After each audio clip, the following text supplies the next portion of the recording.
Back to our channel. So today in this video we are going to discuss about how to add music with copyright free libraries. So without wasting much of our time, let's get straight into the video. So if you want to add music with copyright free libraries, then all you gotta do is simply get libraries and use libraries like YouTube Audio Library, NCS, or subscription services like Epidemic Sounds and In Audio for royalty free tracks. So you need to simply find them by searching, filtering by genre, mood, and downloading the MP3 and importing into your video editor like DaVinci, Resolve, or Premiere Pro. And you need to simply download the MP3 version and ensure you follow all required attributions like Creative Commons by adding it to your video description to avoid any kind of claims.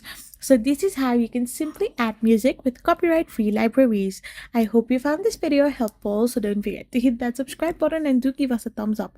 We will be back again with more informative videos. Thank you for watching and stay tuned for our next video. We will be back again really soon.